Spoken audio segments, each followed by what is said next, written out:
Soyez tous les bienvenus ce soir ici, en cette église Saint-Jean-Baptiste de la paroisse Saint-Roch des Châtellerault.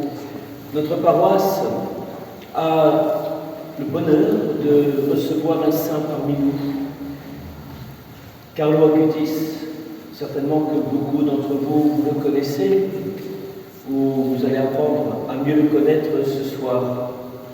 Depuis une semaine, notre paroisse reçoit cette exposition qui est dans les chapelles à votre gauche, cette exposition sur les miracles eucharistiques, créée par Carlo, le bienheureux Carlo Acutis, qui sera canonisé par notre Saint-Père le Pape François au mois d'avril prochain. Oui, nous accueillons un saint, celui qui a témoigné de la sainteté même de Dieu. Nous accueillons quelqu'un qui ne veut pas qu'on s'arrête à lui, mais qui veut nous conduire à Dieu, qui veut nous conduire vers celui qui a été la source de sa vie, le Seigneur, et particulièrement en son Eucharistie. C'est pour cela que notre soirée va se passer en différentes étapes. D'abord, je vais laisser la parole à Jean Perronneau, Jean, qui connaît très bien Carlo Acutis et qui nous fait la grâce de nous amener ces reliques de Carlo Acutis. Les reliques, vous savez, ça veut dire, on emploie souvent le mot reliquat, un reliquat, c'est-à-dire c'est un reste.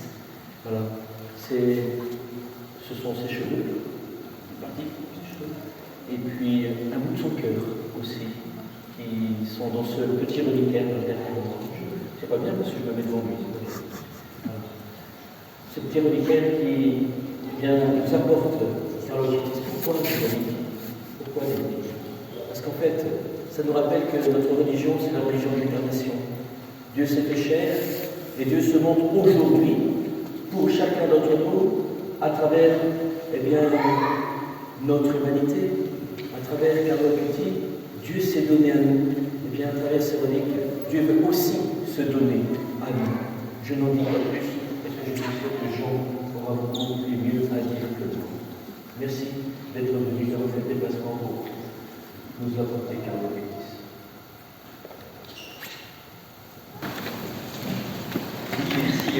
Merci aussi de m'accueillir ici. C'est une grâce d'être avec Carlo. Je voulais en quelques mots expliquer pourquoi je suis là, pourquoi Carlo et moi et lui. En fait, je suis originaire du diocèse de Besançon. Et dans notre diocèse de Besançon, nous avons 3 miracles eucharistiques assez notoires. Le premier, c'est fin d'année. D'ailleurs, je ne sais pas s'il est ici, mais Carlo l'a répertorié. On est en 1608 et ça est exposé dans une église. Je ne sais pas pourquoi les moines qui étaient dans cette église se trouvent pas là la nuit. Et une bougie met le feu à l'autel et tout brûle, sauf le Saint-Sacrement qui reste dans le vide. Et il est resté 33 heures dans le vide jusqu'au moment où il y a une célébration qui a été. Mais ça a été côté et au moment de la consécration.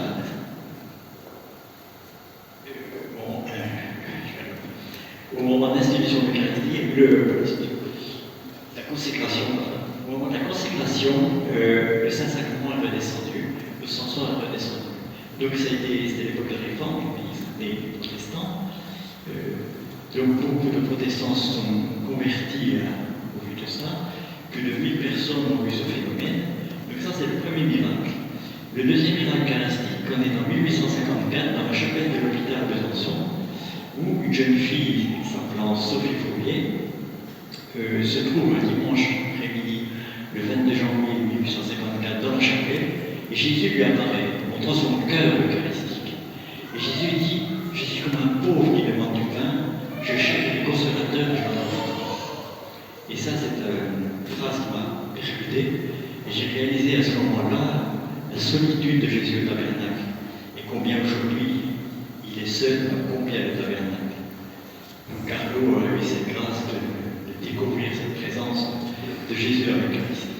Troisième miracle, c'est une personne que j'ai bien connue, Denise, qui est morte en 2016, et qui est handicapée, et qui avait le Saint-Sacrement chez elle, donc vous avez vu son évêque. Et le vendredi saint de 1998,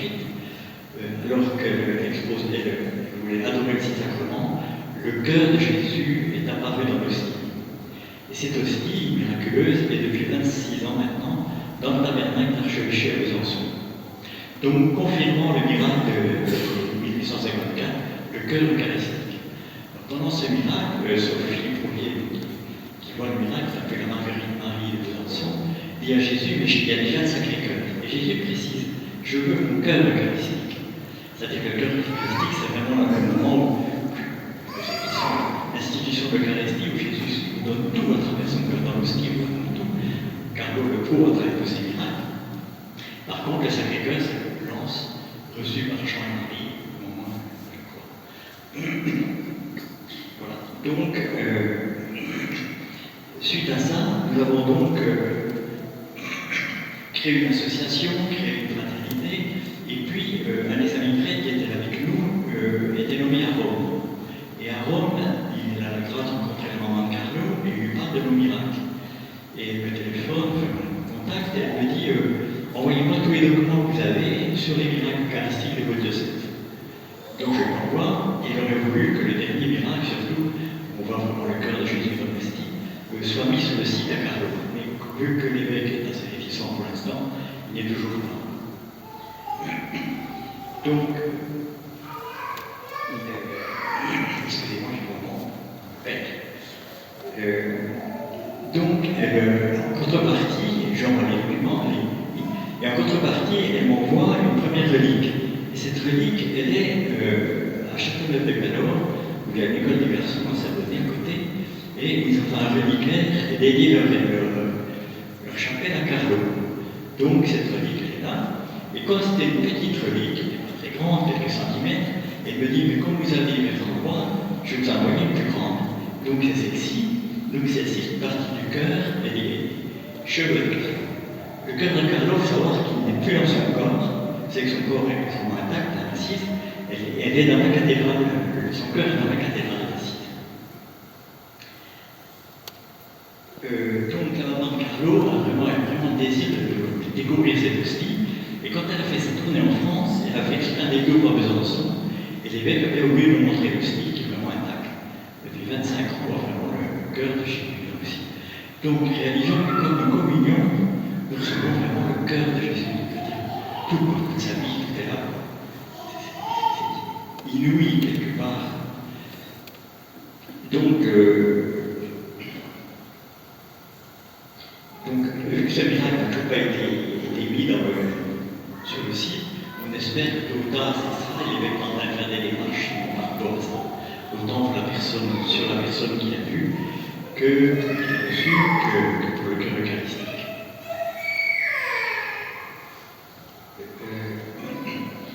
Carlo est quelqu'un d'extraordinaire qui, quelque part, à travers sa vie, à travers tout ça, nous donne un enseignement à son âge extraordinaire. Quoi. Et reprenons les grandes phrases de Carlo, pas moi mais Dieu. Puis Carlo, il avait tout centré sur Dieu. À 4 ans, il était en extase dans sa sacrement. À 8 ans, il décide d'aller tous les jours à la messe. Et puis, il garde une vie eucharistique extraordinaire, touchant tout ce qui touche. Alors, il y a un deuxième aspect de Carlo, c'est que d'un côté, un grand amour de l'Eucharistie, et d'un autre côté, un grand amour des petits et des pauvres. Vous savez que dans sa vie, Carlo a aidé des quantités d'SDF, de gens comme nous autres, à tel point qu'à son enterrement, les parents connaissaient la plupart des gens, la plupart des gens qui étaient là, tous les petits et les pauvres qui sont venus à son enterrement. Carlo dit, est toujours aidé à Jésus, voilà mon programme de vie. Et il a tenu. Il a été jusqu'au bout, jusqu'à la fin, complètement, entièrement donné à Jésus. Et ça, c'est l'appel qui nous lance. Je crois qu'il faut vraiment que nous prenions conscience que notre mission, elle est vraiment complètement aller au bout de notre baptême, complètement immergée dans le cœur de Jésus, immergée dans cette présence qui nous donne tout. Et Carlo dit, c'est fou, des quantités de gens vont voir un match de foot, et Jésus est là seul, personne ne vient voir, et il a tout à nous donner, tout est là. Nous prenons conscience de cette solitude de Jésus. Je suis comme un pauvre qui demande du pain, dit-il. Besançon, je cherche des consolateurs, je n'en trouve pas. Vraiment, devenez tous les consolateurs du cœur de Jésus. N'oubliez pas que vous avez passé, souvent ces sacrements est tellement dans nos églises, souvent méprisés, obscurs, on oublie qu'il est là. Et je crois que simplement en allant faire une petite visite, vous consolez le cœur de Jésus. Vous imaginez consoler le cœur de Dieu, et c'est Jésus qui le demande. Donc c'est vraiment un appel, je pense, vraiment à aller profiter des sacrements de réconciliation.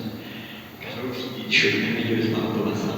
Profitez de l'Eucharistie, profitez, bien sûr, la présence de Marie. Marie, la seule femme de ma vie, car vous imaginez, à 13 ans, 14 ans, il sort des choses extraordinaires qui nous dépassent complètement. Autre chose aussi, Carlo avait un grand amour pour l'ange gardien. N'oublions pas nos anges gardiens, qui sont vraiment avec nous au quotidien, qui vraiment nous accompagnent, nous protègent. Mais mettons-les en action, nos anges gardiens. Qu'est-ce qu'on les oblige pour les lier? Donc vraiment, prenons aussi cette leçon de Carlo, l'Eucharistie, Marie, le sacrement de réconciliation, et puis notre ange gardien. Carlo dit, pour monter en haut, la montgolfière a besoin de se décharger des poids. Tout comme là, pour s'élever au ciel, a besoin de se défaire de ces petits poids que sont les péchés des guerres. Si par hasard il y a un péché mortel, l'arbre retombe à terre, et la confession est comme ce feu qui, lorsqu'il est allumé, fait remonter la montgolfière. Il faut se confesser souvent. Carlo, c'est du feu. Et nous sommes tous appelés à venir les dieux. C'est ce feu de l'amour. Dans une grâce de rencontrer un jour Robin qui nous parlait du feu de l'amour. Je pense qu'on appelé à ça. Nous ne sommes pas appelés à végéter, où on y va pas, mais il faut vraiment mettre notre cœur. Et je crois qu'une des grandes grâces de Carlo, c'est qu'il a compris qu'en se livrant corps et âme à Marie, par l'intermédiaire de Marie, elle allait au cœur de Jésus. Donc, vraiment un appel aussi à vivre notre consécration à Marie, à approfondir chaque jour de plus en plus dans ce monde qui a perdu beaucoup de ses repères. Et le rosaire est vraiment là pour nous sauver, pour nous donner sens à notre vie, et vraiment nous dynamiser notre foi. Donc mettez vraiment Marie au cœur et renouvelez profondément ce pain carême, notre consécration à Marie. C'est vraiment un appel de Jésus, un appel de Carlo à travers Carlo. Carlo dit la tristesse, elle regarde l'unité vers soi-même, le bonheur, elle regarde tourner vers Dieu. Mais c'est vrai, dès que nous nous regardons, on n'est pas très fiers. Par contre, essayons de ne pas trop nous regarder, mais le regarder. Vous connaissez peut-être l'histoire de Saint François qui descend les collines d'Assise avec son frère, je crois que c'était le frère de Léon. Et Léon voit une belle source qui coule à Assise, dans les montagnes d'Assise, d'une limpidité extraordinaire. Et il est un peu triste en disant, je voudrais que mon âme soit comme cette eau. Et François dit, vous avez compris. Une âme pure, c'est pas une âme qui se regarde, c'est une âme qui le regarde. Donc vraiment, pour nos habitudes, nous sommes un peu trop centrés sur nous-mêmes, de nous recentrer, tenter une certaine oraison quelque part. Et l'oraison aussi, c'est quelque part un moyen de chasser les démons aussi, c'est aussi un exorcisme. Un exorcisme qui disait l'oraison est liée effectivement le démon ne peut pas résister. Donc quand on se retrouve bien triste, quand on se regarde soi-même, vraiment prenons cette habitude de nous tourner vers Dieu, entrons dans cette contemplation, ce regard de Jésus, en l'appelant tout simplement, Seigneur, tu es là, je t'aime. Jésus disait à Saint Joseph quelqu'un m'a donné un livre, dis-moi souvent que tu m'aimes. Donc je crois qu'il faut souvent lui dire, Jésus est un mendiant d'amour. Quand il m'a dit, je cherche sur la terre, je n'en trouve pas, dis-moi souvent que tu m'aimes, en fait, c'est un mendiant, Dieu est un mendiant. Il nous remplit, il nous donne tellement de choix, il nous remplit cette mendicité du Seigneur. Alors là, je pose la seule chose que nous devons demander à Dieu, à votre avis, Carlo qui dit ça, c'est pas moi. La seule chose que nous demandons à Dieu, mon Père, oui, c'est de devenir des saints. Carlo n'a jamais hésité. Carlo dit, je veux être un saint, et il l'a été. Et je crois que c'est vraiment une grâce, c'est pas du orgueil ou maintenant. C'est le Seigneur qui d'abord pour le reste de l'imagine, qui va devenir des saints. Et c'est la sainteté, c'est pas un épanouissement total, mais une plénitude d'amour. Eh bien, demandons comment cette grâce, demandez de devenir des grands saints. Jésus nous le fait, il sera heureux comme ça. Voilà. Vous la Vierge Marie, Carlo dit la seule femme de ma vie. En disant Carlo,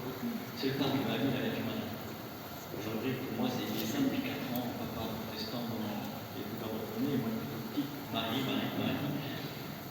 Ben oui, Marie, c'est vraiment, je crois que c'est celle qui nous conduit à l'essentiel. Donc vraiment, prenons, je donne notre cœur dans ses bras. Et son slogan, l'Eucharistie est votre route pour le ciel. Car il nous dit, si vous allez à la messe régulièrement, le ciel vous est garanti. Donc, vraiment, n'hésitez pas à venir à l'Eucharistie, et Jésus vous y attend, vous y appelle. Vraiment, vous serez tellement, et il est tellement seul que c'est vraiment un grand moyen de consoler en même temps nous-mêmes, consoler par lui. Et Carlo, il aura 15 ans. Et Carlo dit quand même quelque chose d'extraordinaire. Je me veux, car je n'ai pas vécu une seule minute de ma vie dans des choses qui ne plaisent pas à Dieu. Vous imaginez? Ben, moi, j'en suis loin. Pas à 15 ans. Peut-être, à 15 ans, je ne sais pas s'il y avait un message comme ça, en tout cas, il est mort sans vraiment l'impression d'être déjà désobéi, d'avoir vraiment manqué, ayant toujours eu ce désir de Dieu. Et ça, vraiment, c'est vraiment demander cette grâce à Carlo, profiter de sa présence. Donc, une église, c'est une présence, effectivement.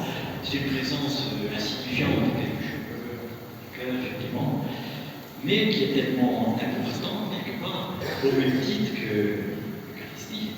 Qu'est-ce qu'un petit morceau de pain quand on sait que tout est là, tout se joue là, tout est là, toute la présence de Dieu. Dieu, le maître de l'infini, qui se retrouve dans cette petite hostie, c'est inimaginable. C'est ça, c'est rien, mais évidemment c'est ça.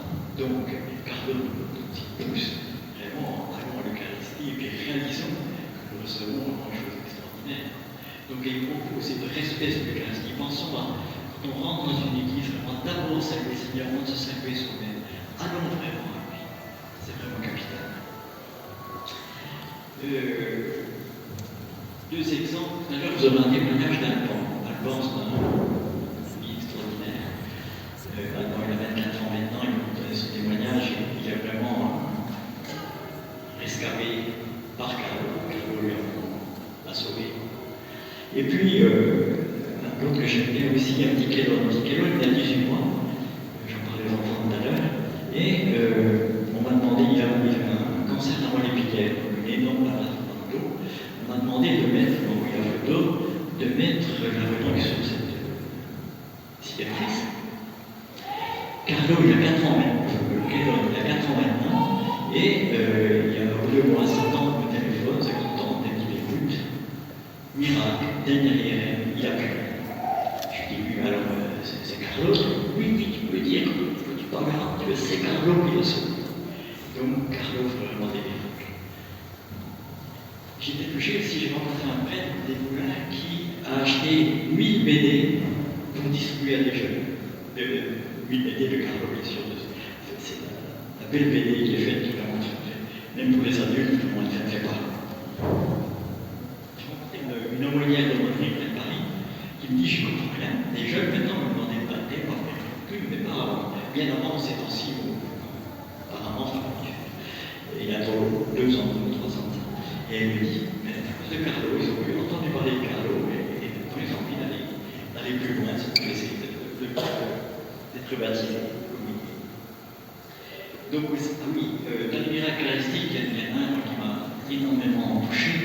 C'est en Colombie, on est en 1908, où il y a un tremblement de terre, les maisons s'est écroulées, et les gens se rassemblent vers l'église, et tout d'un coup, quelqu'un arrive de la mer, et dit la mer vient de se retirer d'1 kilomètre. Ils savent que ça veut dire au-dessus de la mer.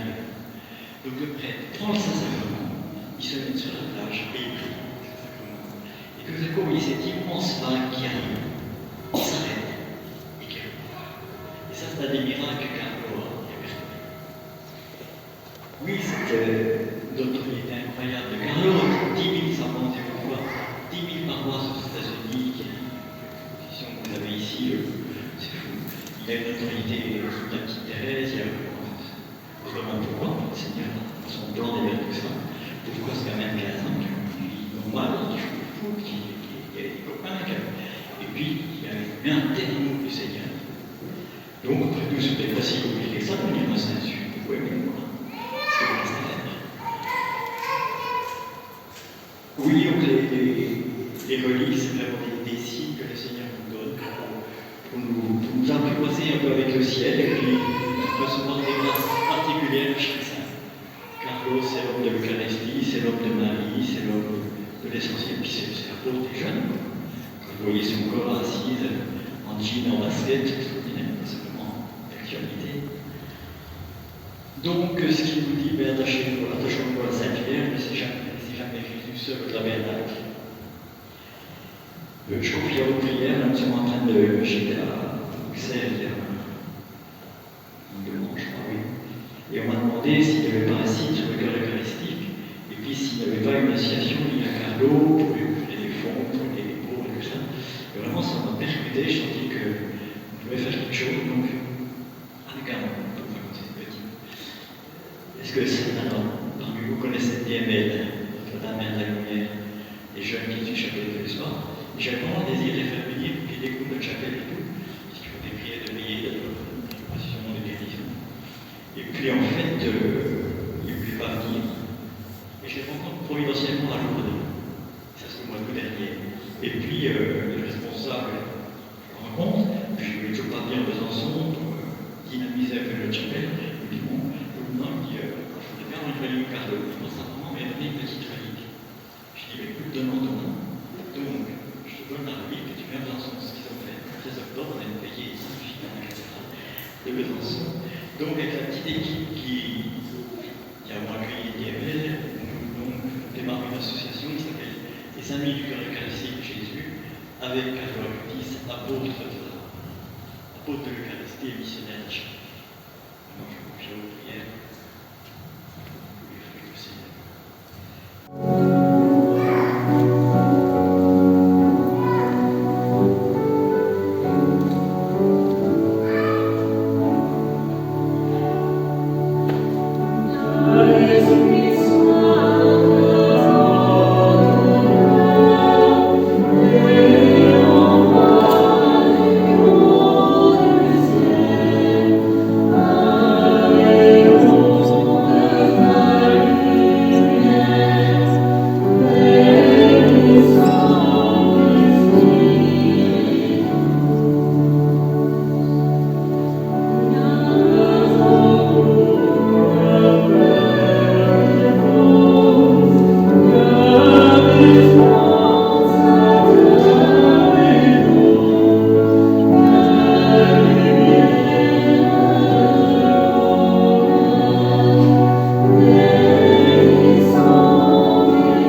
parler, c'est que quand j'avais 16 ans, enfin, quand j'avais 15 ans, en 2016, on m'a découvert une tumeur cérébrale bénigne. Donc, je commençais à avoir des maux de tête et à avoir mal aux yeux. Et avec un scanner, on a découvert que j'avais une tumeur au milieu de la tête, au niveau de l'hypophyse, qui est une glande hormonale et du nerf optique, voilà, qui conduit l'information des yeux au cerveau. Et depuis ce temps-là, j'ai été opéré 6 fois. J'ai eu un traitement comme une chimio pendant 2 ans et j'ai eu la radiothérapie. Donc un long parcours médical. La dernière opération, c'était en novembre 2024.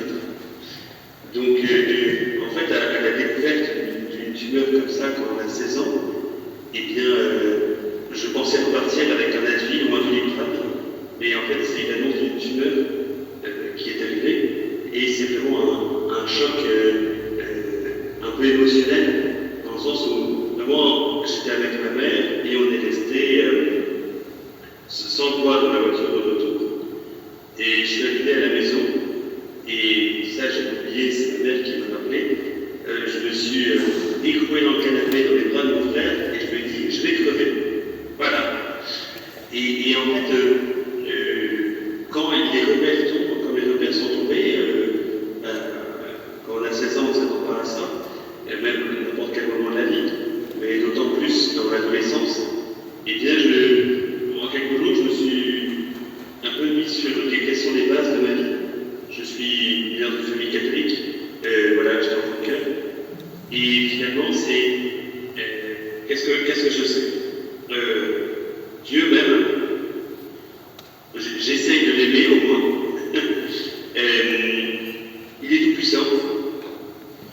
Et bien, mon Dieu, tenez les rênes de ma vie. Moi, je ne suis plus rien. Je ne veux pas vous jouer, je vais vous opérer du cerveau. Prenez les rênes de ma vie, là, je ne gère pas.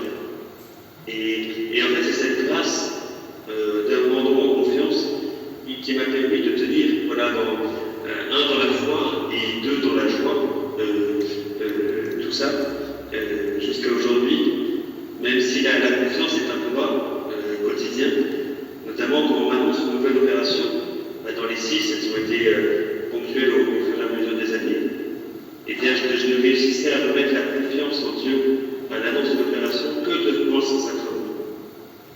Je crois que vous allez avoir l'adoration après, et c'est vraiment devant le face-à-face avec Jésus que j'avais assez de force pour pouvoir dire mon Dieu, j'ai confiance en toi. Parce que humainement, c'est absurde d'avoir confiance dans ces situations-là. Mais en Dieu, ça devient tout à fait concret. Et en fait, c'est aussi grâce à la vie de prière qui est fluctuante, on va dire, mais au moins tous les jours, que j'arrive aussi avec ce contact quotidien avec le ciel, comme disait Carlo, le secret de Carlo, et bien de garder justement la joie et la confiance dans tout cela. Malgré la douleur parfois et malgré la souffrance, mais c'est une vraie grâce qui vient aussi avec la maladie et avec la difficulté. Et voilà, pour aimer Jésus en fait. Et Carlo, j'ai entendu parler de lui quand, vers 2018,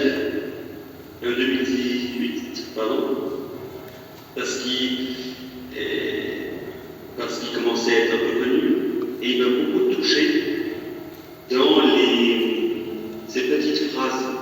Ces phrases en fait qui pour moi ont révélé les mystères d'une manière complètement nouvelle. Voilà une phrase simple d'un enfant de 15 ans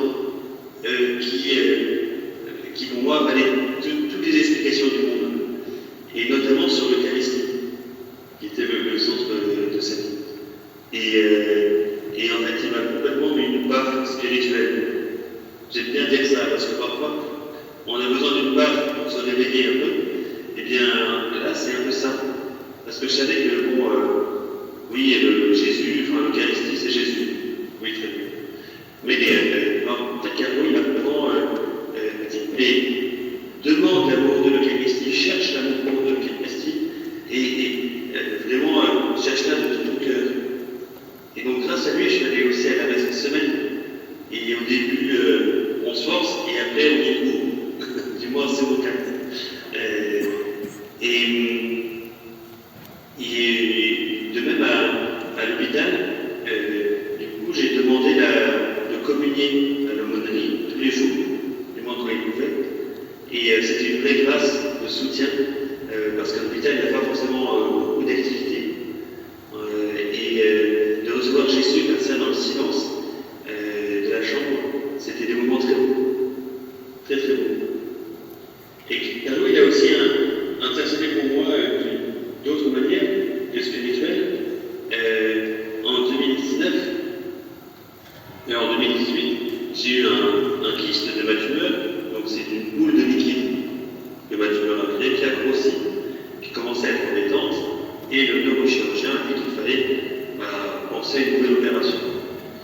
Donc, j'ai lancé auprès des proches et des amis une neuvaine à Carlo Acutis, donc 9 jours consécutifs de prière. Et j'ai la grâce d'avoir toujours été entouré de beaucoup de personnes qui priaient pour moi. Et le dernier jour de la neuvaine, j'ai senti quelque chose dans ma tête. Et je me suis dit, est-ce que ça ne serait pas le kyste qui s'est percé? Et puis ensuite, ne te fais pas d'image, non, etc. Et finalement, c'était bien ça. Au rendez-vous du médecin, avec l'imagerie, on a vu que le kyste était percé. Carlo m'a évité une opération, ce qui était quand même pas mal. Parce que j'avais été opéré 2 fois en 2016, ensuite en 2020, 2021, 2023 et 2024. Et au-delà de ça, de belles grâces qu'il m'a donné aussi. Il m'a vraiment accompagné, voilà, jusqu'à aujourd'hui, à me tourner vers Jésus. Il aimait dire que devant le soleil on bronze, et devant Jésus, devant l'Eucharistie en adoration, eh bien, notre cœur, en fait, bronze d'amour pour Jésus. C'est une logique implacable. Le soleil en bronze, devant Jésus, on devient des saints. Et quelque chose aussi qui m'a beaucoup marqué. Et dans tout ça, il y a aussi une autre personne qui m'a beaucoup aidé, c'est la Vierge Marie. J'ai un très grand amour pour la Vierge Marie. Et j'ai toujours un chapelet dans ma poche, et ce qui permet aussi de ne pas m'embêter, en étant dans le bus, mais aussi dans les salles d'attente de l'hôpital, où on peut attendre parfois 1 heure, 2 heures, 3 heures. Et la litanie du chapelet m'aide beaucoup à rester calme et serein. Voilà, parce que la Vierge Marie est de nos côtés quand on prie le chapelet, et elle m'aide beaucoup pour ça. C'est une vraie maman aimante. Alors, encore une fois, Carlo disait que c'était la première femme de sa vie. Et elle conduit à son fils de manière remarquable. Et moi, elle m'a conduit à son fils de manière remarquable. Voilà. Et au-delà de tout ça, du parcours de santé, j'étais en école d'ingénieur, tout comme au lycée. Ils ont vraiment tout mis en place pour que tout se passe au mieux. Tous les aménagements. En école d'ingé, j'avais un lit où je pouvais aller dormir quand je voulais. Parce qu'à cause de tout ça, je suis très fatigué. Et je me fatigue plus vite. Je fais sport à cause de ça. Et aussi à cause de plein de médicaments que je vais reprendre. Le corps ne fonctionne plus. Il ne sécrète pas certaines molécules. Et même si ce n'est pas magique, pour moi, c'est quelque chose de.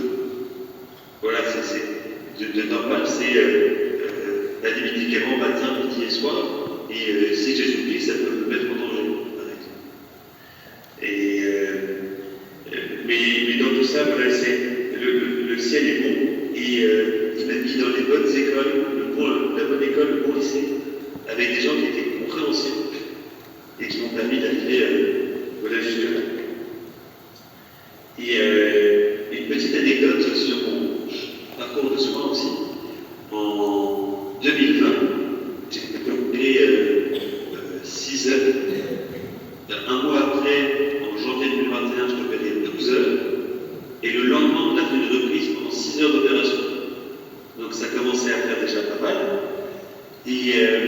10 jours après, j'ai fait une méningite. Alors, une méningite, c'est une inflammation des poids du cerveau. Moi, je ne me souviens pas de tout ça parce que mon corps m'a oublié à cause de la souffrance qui était trop grande. Et bien, le corps se protège, le cerveau se protège et oublie. Donc, j'ai oublié un mois, grosso modo. Et c'est quelque chose de fulgurant, celle que j'ai eue, on en meurt pour 2 heures, quand on est en bonne forme. Et en fait, je suis tombé. Ils étaient 4 pour me maîtriser, et d'autres qui devaient m'injecter des médicaments. Et je suis tombé dessus dans le coma, ensuite à cause de la maladie.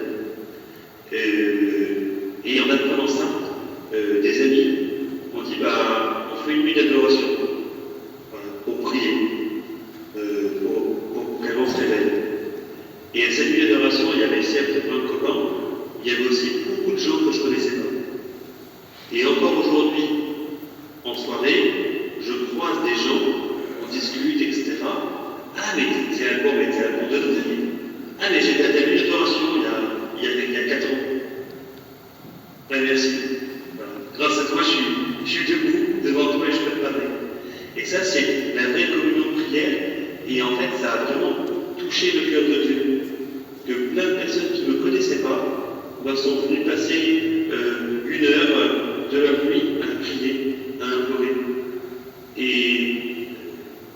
comme à tout hasard, je me suis réveillé 3 jours après. Et 3 jours de coma. Ça fait penser à un Nazaréen que vous connaissez aussi.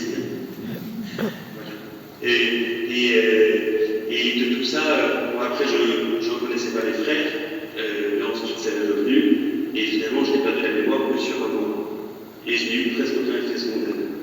Voilà, donc c'est une vraie preuve de vraiment que le ciel écoute la communion de prière.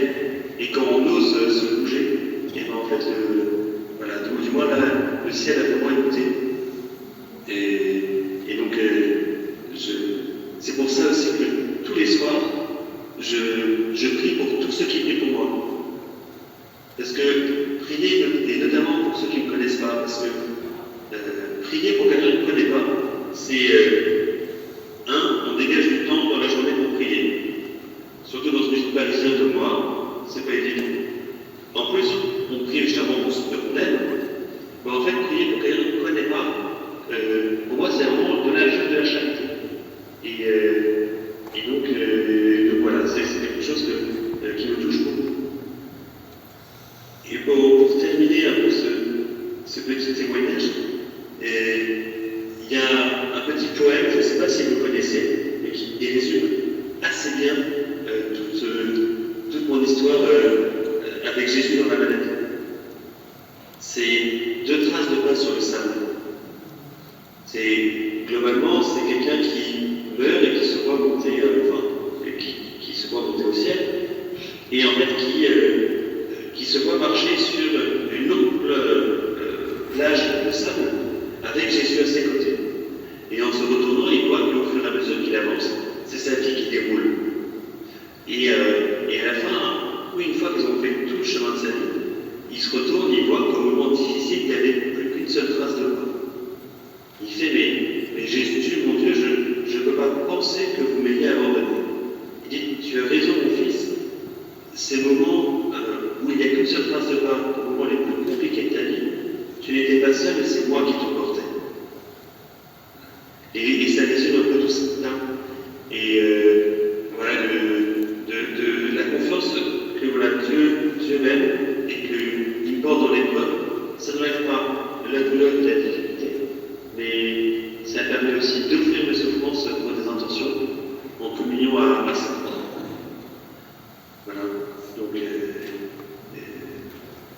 c'est à peu près tout ce que je voulais vous dire ce soir.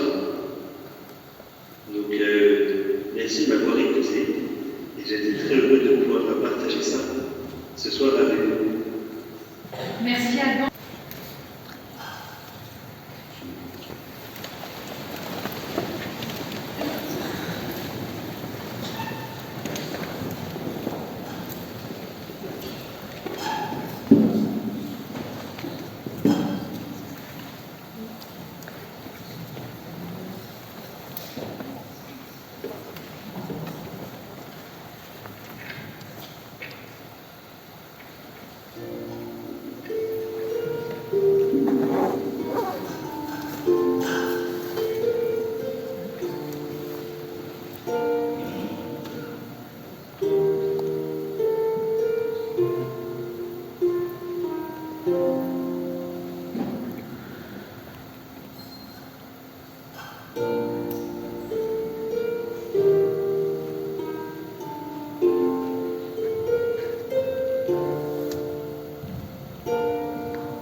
De l'évangile de Jésus-Christ selon saint Luc.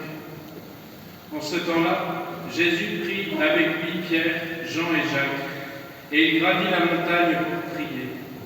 Pendant qu'il priait, l'aspect de son visage devint autre, et son vêtement devint d'une blancheur éblouissante. Voici que deux hommes s'entretenaient avec lui. C'étaient Moïse et Élie, apparus dans la gloire. Ils parlaient de son départ, qui allait s'accomplir à Jérusalem. Pierre et ses compagnons étaient accablés de sommeil, mais restant éveillés, ils virent la gloire de Jésus et les deux hommes à ses côtés. Ces derniers s'éloignaient de lui, quand Pierre dit à Jésus, « Maître, il est bon que nous soyons ici. Faisons 3 tentes, une pour toi, une pour Moïse et une pour Élie. » Il ne savait pas ce qu'il disait. Pierre n'avait pas fini de parler qu'une nuit survint et les couvrit de son ombre. Ils furent saisis de frayeur lorsqu'ils y pénétrèrent, et de la nuit, une voix se fit entendre. « Celui-ci est mon fils, celui que j'ai choisi, écoutez-le. » Et pendant que la voix se faisait entendre, il n'y avait plus que Jésus seul. Les disciples gardèrent le silence et, en ces jours-là, ils ne rapportèrent à personne rien de ce qu'ils avaient vu.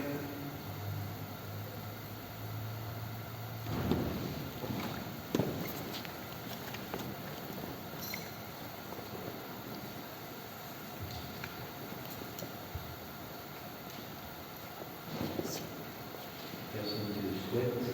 Nous sommes 3 prêtres. Nous allons nous disposer pour la chapelle baptismale, chapelle du Sacré-Cœur, chapelle de la Sainte Vierge. Vous souhaitez recevoir le sacrement de la réconciliation.